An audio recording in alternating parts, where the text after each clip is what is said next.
Good evening and welcome to Northbeat. I'm Alyssa Mosier. We begin tonight in Nunavut, where federal and territorial leaders met in Iqaluit today to highlight a partnership aimed at tackling the territory's housing shortage. Carl Cardinal has more. Gregor Robertson, Cecilia Nelvana Leal, and Laurie Idlaut spoke at a 46 residence currently under construction in the city, which is expected to be completed by early this summer. The announcement follows an agreement in principle signed earlier this year between the federal government, the government of Nunavut, and Nunavut Tunkavit Incorporated to build up 750 new homes across the territory. Gregor Robertson is the Federal Minister of Housing and Infrastructure. We have to all be stepping up to solve these, making sure that the most vulnerable in our communities are taken care of. That starts with a roof over your head. Part of the plan focuses on affordable rental housing. Some units will also use factory-built components to help speed up construction in Nunavut's short building season. Many of them are below market, so they're supportive housing that have health wraparound services. Robertson says some modular units have already been delivered to communities such as Baker Lake. The federal government is providing up to $250 million towards the project, with up to $230 million coming from the GN. Carl Cardinal, CBC News, Iqaluit. Indigenous leaders in the Northwest Territories are welcoming the federal government's announcement to build the Mackenzie Valley Highway. Prime Minister Mark Carney delivered the message in Yellowknife last week. It's something many in the Sahtu region have wanted for decades. Sarah St. Pierre has more. This is a real historic day for the North. Ukwati Day Danny Godet of the Delaney Gotene government echoed what many said after hearing everything Prime Minister Mark Carney pledged for the North, including federal support for the Mackenzie Valley Highway as a nation-building project. The all-season road has the potential to transform the Sahtu's economic future. Norman Wells were shutting an oil field down that's been running for over 100 years, and it looked pretty gloomy as to what was going to happen in the Sahtu. Charles McNeely is the chairperson of the Sahtu Secretariat Incorporated. He says the highway project will mean jobs. Oh, we got a lot of contractors in our region that are struggling. They need work. This is a great opportunity for everyone, all the way down the valley. The highway will be built in 2 phases, starting with the portion linking Wrigley to Norman Wells, and the second phase would include an extension to Inuvik. Carney pledged construction would start this summer. Sarah St. Pierre, CBC News, Yellowknife. A Nunavut educator hopes a recently announced wage increase for childcare workers will attract more people to the sector. The Territorial Department of Education says workers will be getting a 3% wage increase. One teacher at the Joe Haven Daycare Center says the increase makes a big difference for young people who might be considering a career in childcare. You work paycheck to paycheck, and with this job, it's a little more, especially if you have ECE training, you get a little bit more. And I think the increase would really help, and it would make people want to apply and get into early childcare.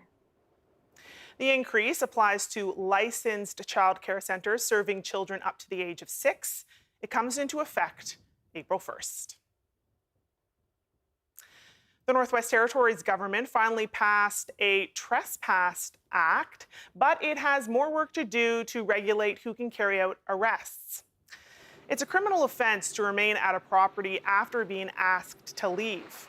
RCMP are the only agency that can arrest trespassers, but regulations are coming that could extend those powers to peace officers and security guards. One lawyer focused on equality says laws like these can be harmful.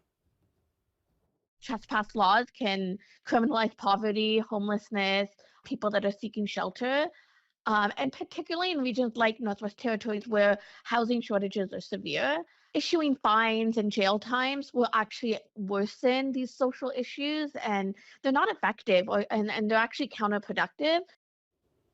Range Lake MLA Kieran Testart says the majority of the public appears to support the legislation.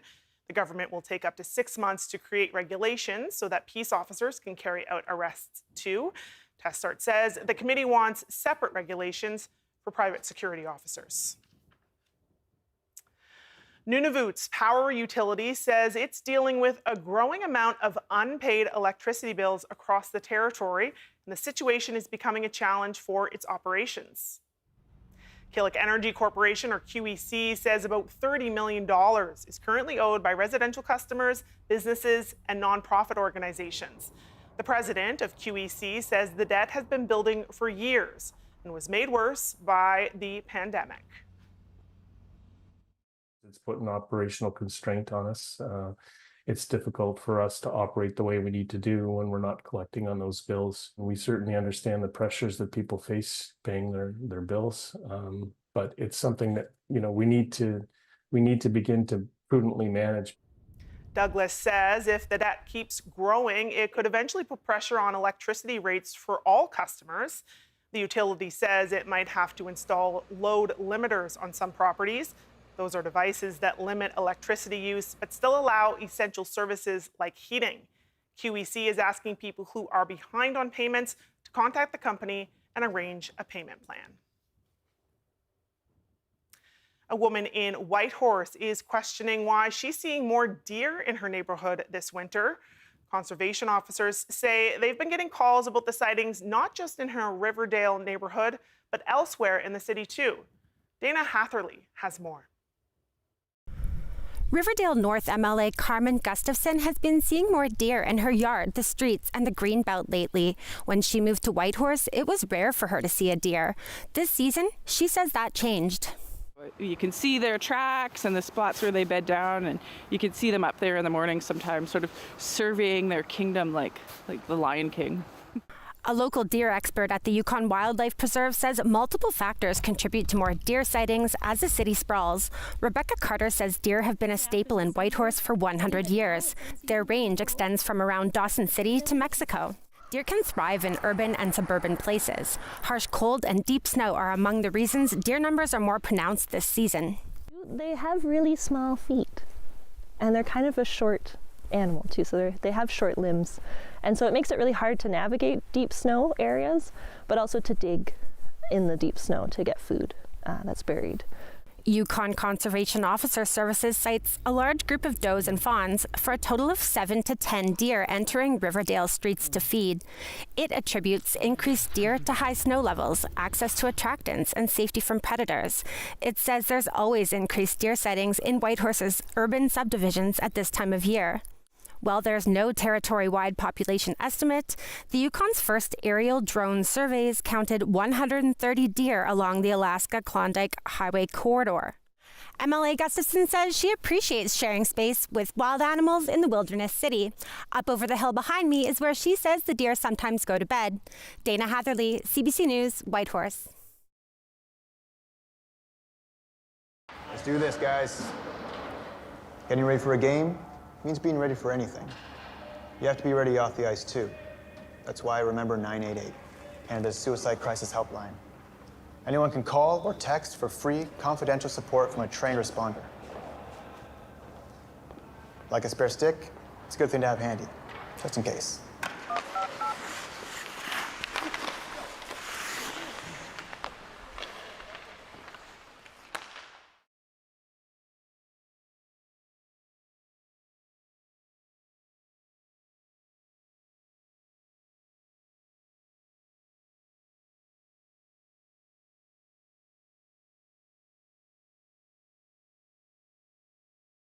If you experienced harm while admitted to a federal Indian hospital between 1936 and 1981, you might be eligible for compensation.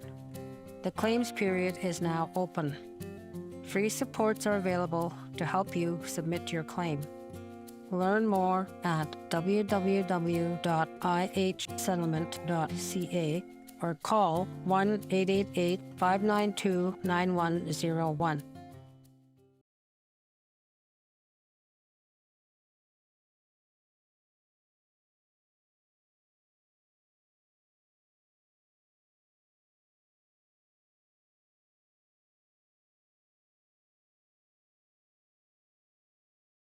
Looking for stories about Indigenous peoples from across the country? We know where you can find them.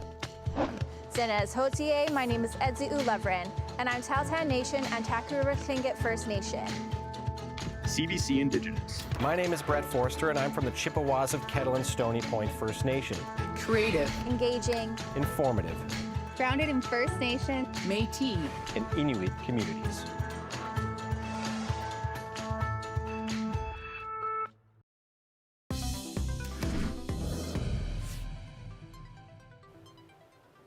Yukon is getting money from the federal government for arts and language programs in the territory. The federal Minister of Culture and Language was in Whitehorse on Friday to announce $14.3 million for the territory. Just over $2 million of that is going towards a language revitalization program. Yukon leaders say the money supports transformational programming. The overall goal of this work is to create a critical mass of fluent speakers. We talked about the importance of our elders and the collective language preservation that has been done through the Language Center. What the youth today are working on is actually working with those elders and trying to create fluency moving forward. And it's incredible to see that happening in the languages of the Han, the Tlingit, the Southern Shoshone, and the Cascadena languages. The money is already in the hands of multiple Yukon organizations. Well, the Arctic Winter Games wrapped up on Saturday in Whitehorse, and 2 teams were given a special award during the closing ceremony.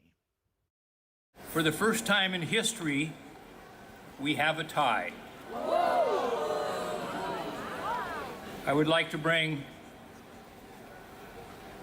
Team Alberta North and Team Nunavut to the stage.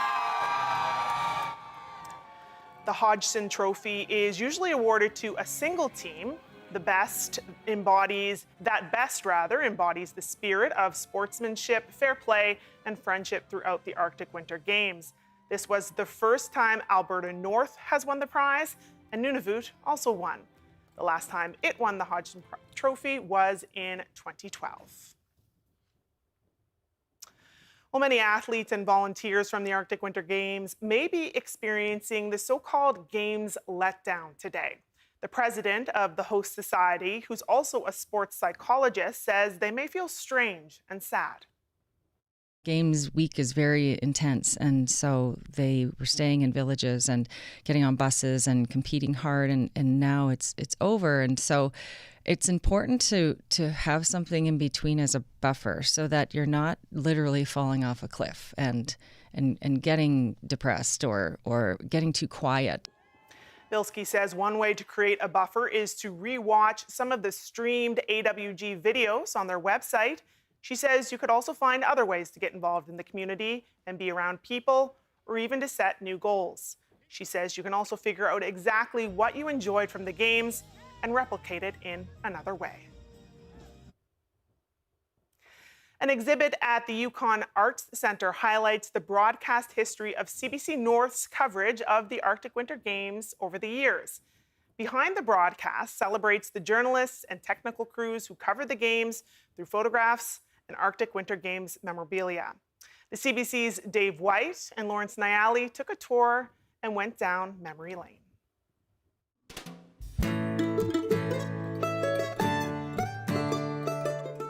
Dave, we're finally out of the office. Where are we?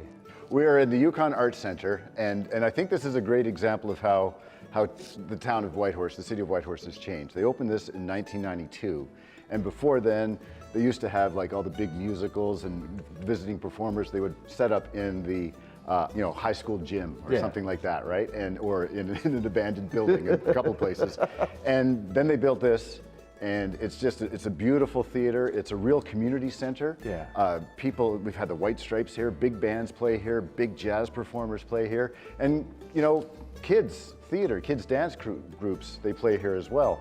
And it's kind of like how the Arctic Winter Games have changed, right? You've been around town and you've seen, you know, the game center and how things have gotten really fancy. And back in the day, things weren't that fancy. And that's kind of what, I mean, I moved here in 1989. My first Arctic Winter Games were 1990 in Yellowknife. Oh, wow. Lots of school gyms, you know, some of the stuff was pretty rough, but they would figure out a way to make it work. Yeah. And we've seen the games change a lot over the years, and we've seen like some big names, you know, start their athletic careers at the Arctic Winter Games. One thing that hasn't changed, the pins, right? Okay. So this is all stuff from Wayne Valaband, who was a cameraman with us at CBC in Whitehorse for many years, and he went to a number of games. He actually went to a couple of Olympics as well. Oh, wow. Passed away a couple of years ago, very sad. A big loss for the community and a big loss for us at the station. And so this is some of his collection. You see Tim Kinvig's name there. He was a technician and a magician. Not a technician, he was a magician. Like, we would do these shows from some pretty crazy places, you know, before cell phones, all that sort of stuff. Yeah. And somehow Tim just made it work, you know? Wow. And some of the things, a lot of duct tape, Lawrence, just a lot of duct tape. A lot of duct tape.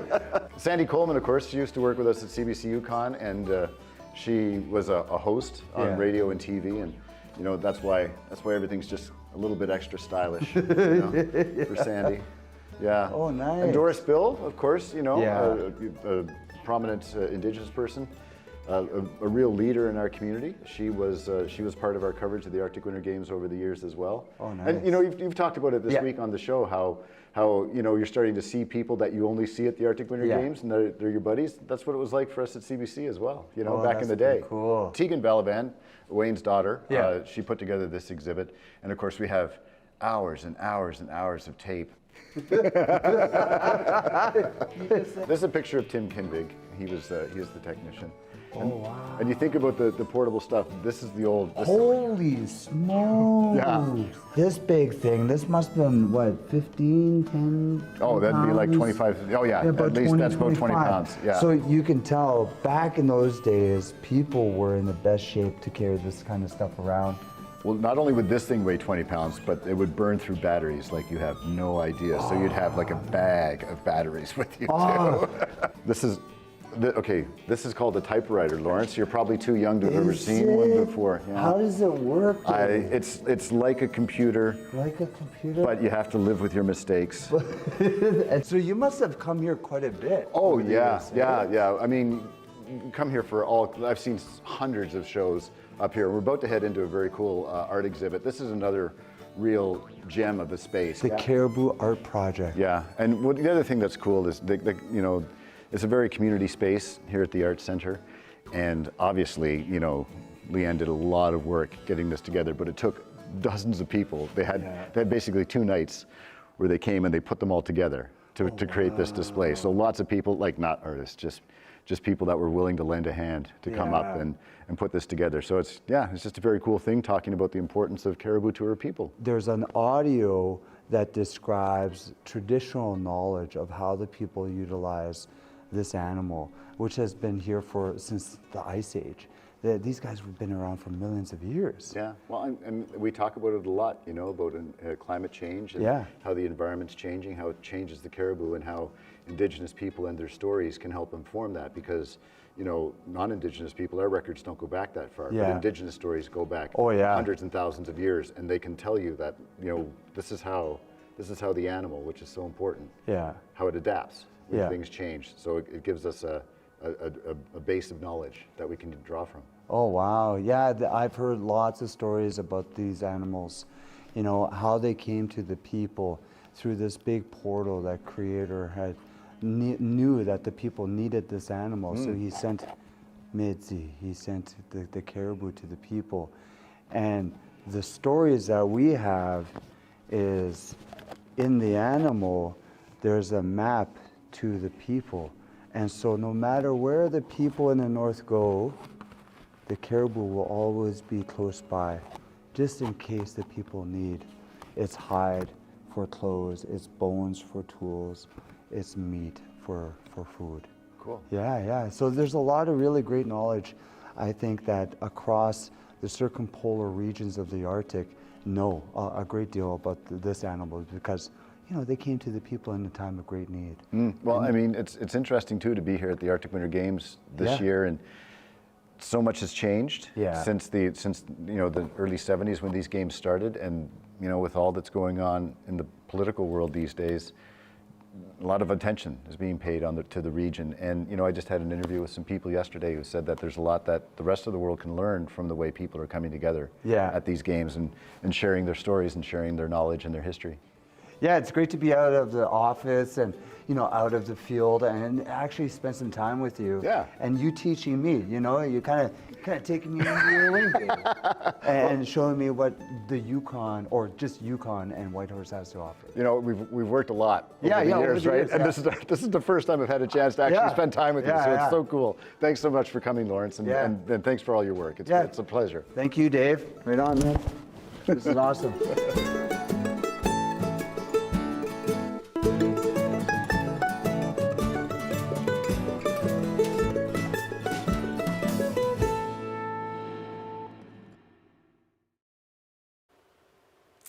Thanks very much to the CBC's Dave White and Lawrence Nyali for taking us down memory lane there a little bit. The exhibit there that you saw runs until April 24th at the Yukon Arts Centre in Whitehorse. A man from Toloyoak, Nunavut, is reflecting on his career with the Canadian Rangers. Abel Akak retired 7 years ago, but he received his certificate of service from the military just last month, and it's bringing back memories. Here's what he had to say. My name is Abel Akak. I'm from Toloyoak. I started being a ranger back in 1984.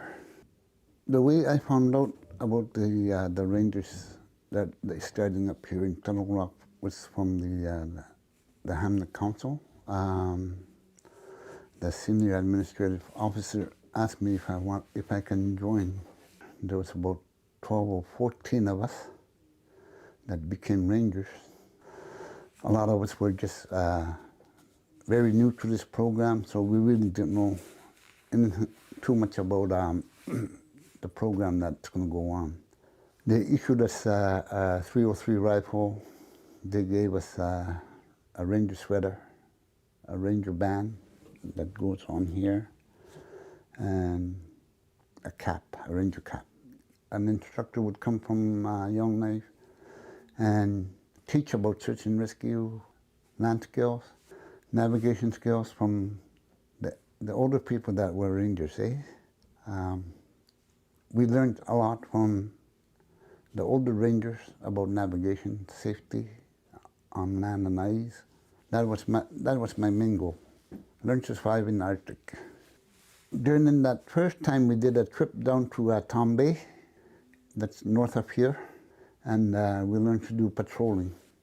That was very interesting. It was a lot of fun because it was our first time. Yeah, we enjoyed that. Also, the military rations that we have to eat. So that was very interesting as well. We enjoyed the meal the first trip we went out.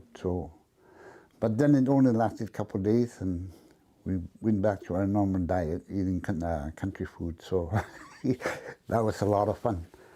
Over the years, being a ranger, as a regular ranger, the leadership is retiring. They're getting too old to do this stuff, so they asked me if I can take care of the ranger program here in the community. So I got voted in, and I served as the ranger sergeant here in the community for 19 years.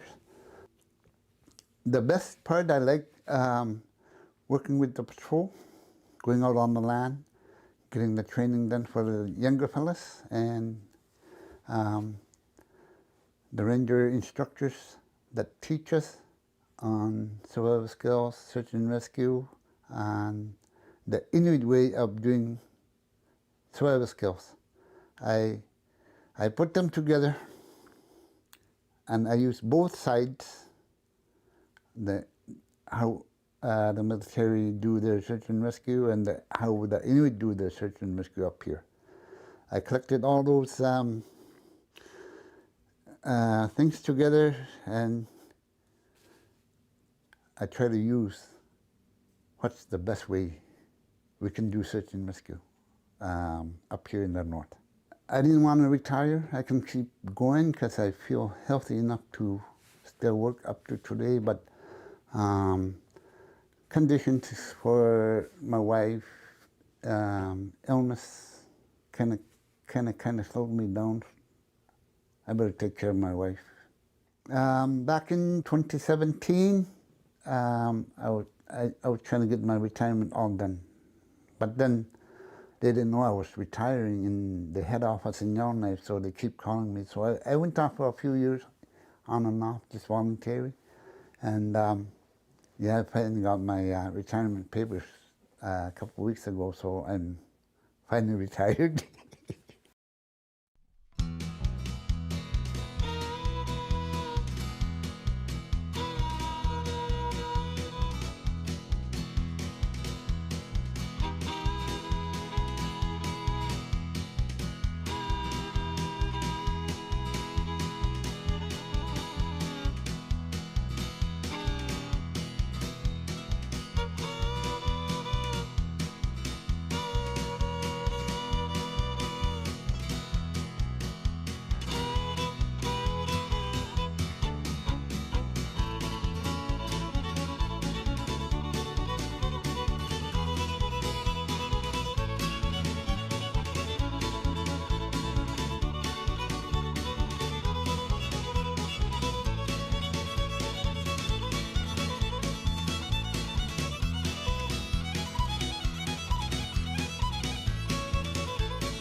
Well, that is Northbeat for tonight. I'm Alyssa Mosier. For news anytime, you can head to cbc.ca/north. Before we let you go, though, the last hurrah for the Arctic Winter Games on Saturday. The closing ceremony was held on Main Street in downtown Whitehorse. Hundreds of athletes, coaches, and spectators crowded into the streets to celebrate the games. Our videographer, Mike Zimmer, captured all the action. Take a look and enjoy your night. We now declare the 2026 Arctic Winter Games officially closed.